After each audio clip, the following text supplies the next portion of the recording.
જેના દ્વારા આ સંસાર, આ પ્રપંચ રચાયું છે, જેના દ્વારા સૃષ્ટિની રચના થઈ છે અને જેના દ્વારા એની સંભાળ લેવાઈ રહી છે અને જેના દ્વારા એનો વિનાશ થાય છે, એવા સત્ય સ્વરૂપ આ ઈશ્વરનો પરિચય છે, જેના દ્વારા આ બધું થાય છે. શ્રીમદ ભાગવતમાં પ્રભુને, ઈશ્વરને સત્ય કહ્યા છે. એટલા માટે ભાગવતના આરંભમાં, મધ્યમાં અને અંતમાં 3 વખત શબ્દ આવ્યો છે, સત્યમ પરમ ધીમહિ. હું ધ્યાન કરું છું, પણ સત્યનું ધ્યાન કરું છું. સત્ય એટલે ઈશ્વર. ભાગવતજીના આરંભના જ શ્લોકના પહેલા જ શ્લોકમાં કોઈના નામનો ઉલ્લેખ નથી. નહીં તો ભાગવત છે ને કૃષ્ણ ભગવાન માટે છે. ભાગવતના નાયક, અધિનાયક ભગવાન કૃષ્ણ છે. ભાગવતથી રાજી કોને કરવાના છે? કૃષ્ણને. અને ભાગવત સાંભળવાથી, ભાગવત કરવાથી, એનું મનન, અધ્યયન, કાલે શબ્દ બહુ સારો આવ્યો હતો, નિધિધ્યાસન, આ બધું કરવાથી કૃષ્ણ રાજી થાય છે.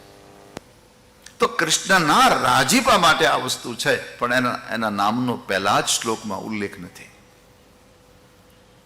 એને એમ લખ્યું કે ભગવાન વેદવ્યાસે સત્યમ પરમ ધીમહિ, નહીં તો લખી શકાતું હતું કૃષ્ણમ પરમ ધીમહિ અથવા રામમ પરમ ધીમહિ, શિવમ પરમ ધીમહિ, સત્યમ પરમ ધીમહિ. પ્રશ્ન એ જાગે કે ભાઈ સત્યનું સ્મરણ કર્યું છે, સત્યનું ધ્યાન કર્યું છે, પછી સત્ય કોણ? એ પ્રશ્ન જાગે. એટલે વ્યાસજી એમ કહેવા માંગે કે તમે જેને માનો છો, તમારી જ્યાં પણ શ્રદ્ધા છે, એ સત્ય છે. તમને જો થોડોક મહાભારતનો અનુભવ હોય ને, તો મહાભારત 1,00,000 શ્લોકનો ગ્રંથ છે. ભાગવત તો 18,000 શ્લોકનો ગ્રંથ છે, પણ મહાભારત છે એ 1,00,000 શ્લોક. એમાં કૃષ્ણ ઘણી વખત બોલ્યા છે, પણ જ્યારે જ્યારે કૃષ્ણ ભગવાન બોલ્યા ત્યારે વ્યાસજીએ લખ્યું શ્રી કૃષ્ણ ઉવાચ,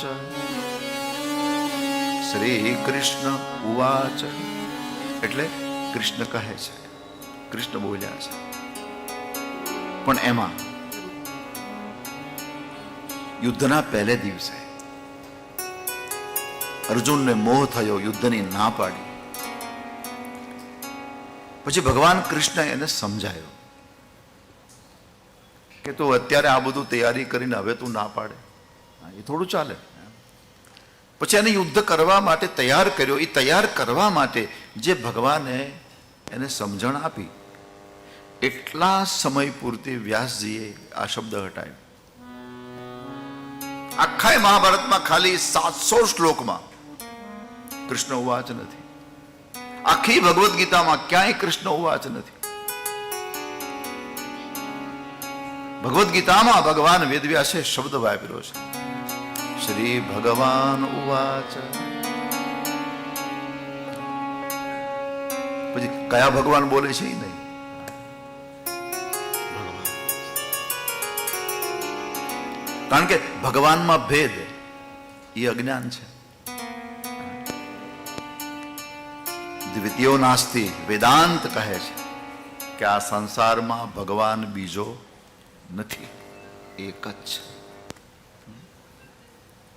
પછી કોઈ ભેદ રાખે તો એને મુબારક છે. વેદ વેદાંત આ કહે છે. એટલે ભગવાન ઉવાચ, કૃષ્ણ ભગવાન ઉવાચ નહીં, શ્રી ભગવાન ઉવાચ. ભગવાન કહે. એટલે ભગવદ્ ગીતાને કોઈ સાંભળે, કોઈ એને કહે કે એનું મનન કરે, એનું ચિંતન કરે, ત્યારે એમ વિચારીને ચિંતન કરે કે આ ભગવાન બોલ્યા છે. બસ. કયા ભગવાન? તો તમે જેને માનો છો એ ભગવાન બોલ્યા છે. બસ.